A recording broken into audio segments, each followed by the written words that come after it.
Afternoon. It's Friday afternoon. I've just popped down after work.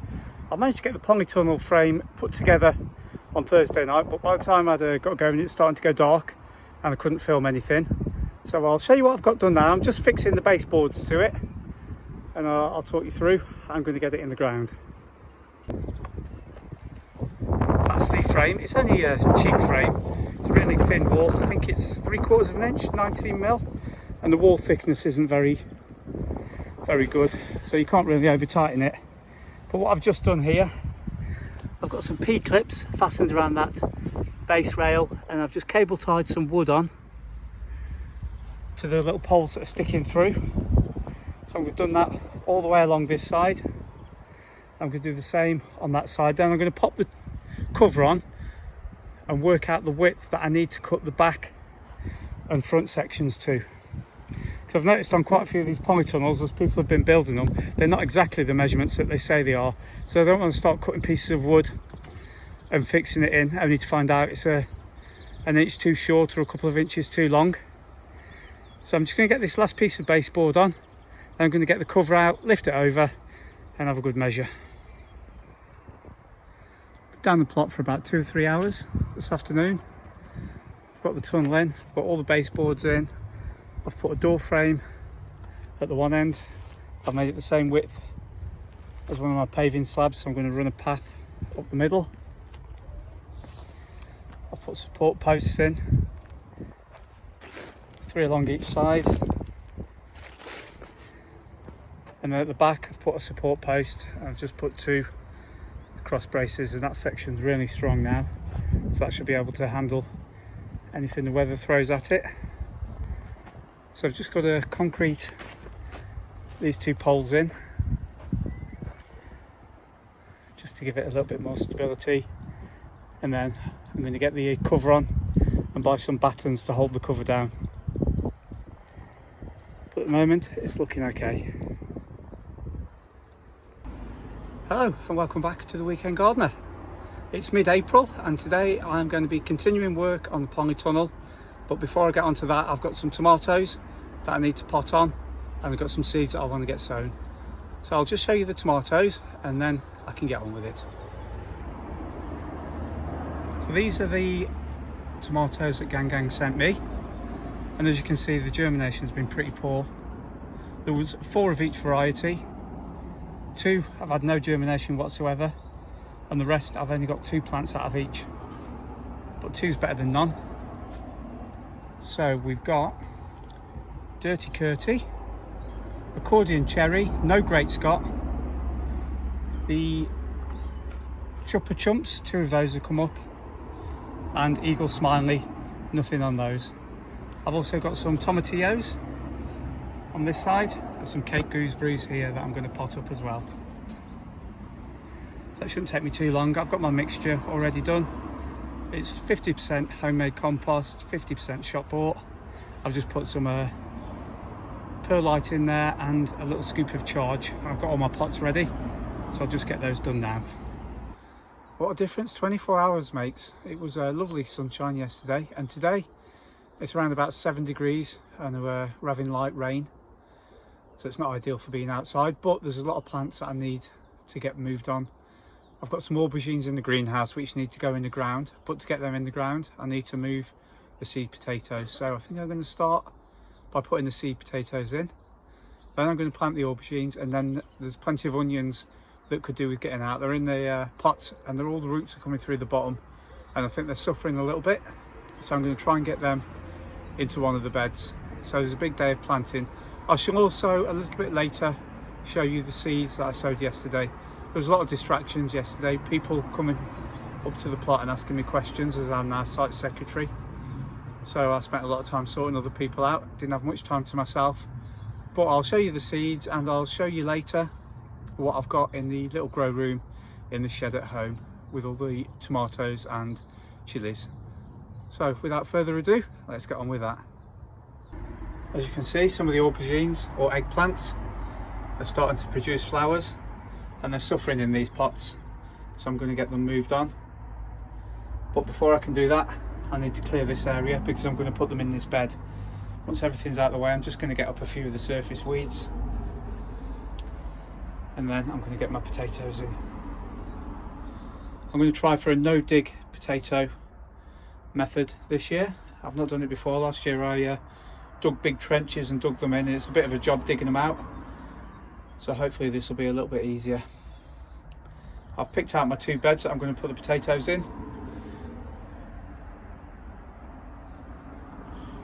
So I shall take the covers off, mark them up and get the potatoes and show you how I'm going to be doing it. These are the 2 beds here that I'm going to be using to grow the potatoes. So I've put the green canes in and they're at 50 centimetres or 20 inches apart, and then between the rows I'm going to go for 40 centimetres or 16 inches. So I'll be able to get 8 potatoes in there and 12 into this bed. So I'll just peel back the cover, tidy them up, and then we can get going. I've just uncovered this bed and give it a very light hoeing over, just to even out the surface really. But I think this is going to be one of the benefits of no dig. If you look at that soil, a lovely dark brown with plenty of organic matter in, compared to my plot neighbours who digs it every single year without fail. The difference is absolutely huge. There you go, you can see both of them there together. I know if I was a plant, which one I'd want to be growing in. I mean, I'm not one to tell someone how to garden, but this bed has got to be a lot better for growing crops in. It's full of life, it's teeming with worms, there's all sorts of insect life within the soil. So I'm hoping for a good harvest of potatoes this year. So enough waffling on, I'll just get the potatoes in and show you when I've finished. So that's the bed uncovered. I've put my markers on at roughly the right spacings. It doesn't have to be super accurate. And these are a variety called Wilger, and they take between 13 and 15 weeks to reach maturity. So all I'm going to do is just put a slot in the soil, just big enough to get the potato in.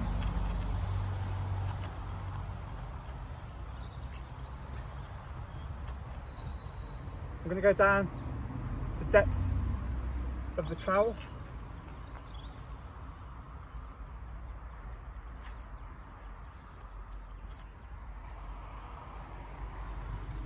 Disturbing the soil as little as I possibly can. Obviously I've got to get the potato in.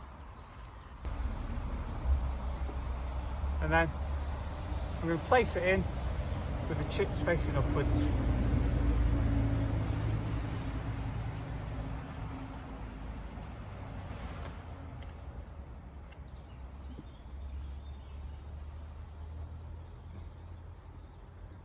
And then just cover it over.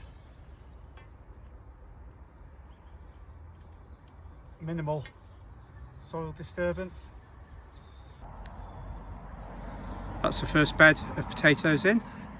I've just popped a little bit of fresh compost on top just to give them a little bit of protection really, and a little bit more food as the rains wash through. And so the variety is called Wilger, and they were sown on the 13th of April and they will be ready on the 27th of July, roughly, give or take. I've planted up the second bed with the potatoes, and I also put 3 rows of multi-sown beetroot in, and hopefully they should be ready and out before the potatoes. So just making a little bit use of the extra space, and they was really struggling inside the little cells, so hopefully they should be okay in there. They were sown in the greenhouse, they've been in the greenhouse all their lives, so they're used to the colder temperatures at night, so it shouldn't be too much of a shock putting them out here. So that's the potatoes done. The new polytunnel is nearing completion. I've got the majority of the boards in, I've just got that piece there to secure. Then I've marked out where the central path is going to be. Got all my cross braces and supports. I'm just going to extend this path into there and up to roughly wherever it ends, and I'll just put a piece of wood on the end. I've kept the path quite narrow because I want as much growing space as I can get. Just giving it a quick rake over. I've post-created all the posts in, 3 down each side, and the 2 main door posts, so it should be really sturdy and stable for the winter. Just got to sort the window out at the back,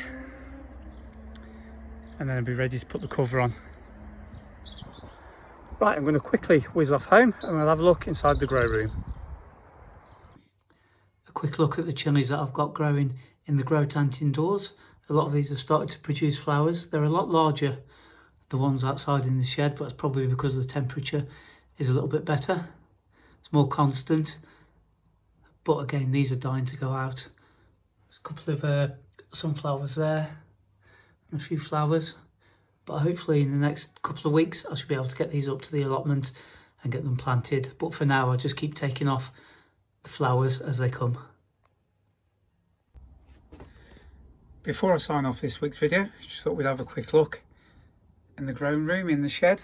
And these are the tomatoes. The majority, well, the first 6 are Roma, then the next 3 are Metallica, and then the 2 at the back are Pineapple Pig. The majority of these are Roma again. We've just got a row of 3 San Marzano. These are the tomatoes that I potted up yesterday. And these are tomatillos. And a selection of chilies at the back. They're all dying to go out really, but it's a little bit too early in the season. But it's all looking good in here. Well, that's all we've got time for this week. I'd just like to say thank you very much for watching, and hopefully I will see you again next week.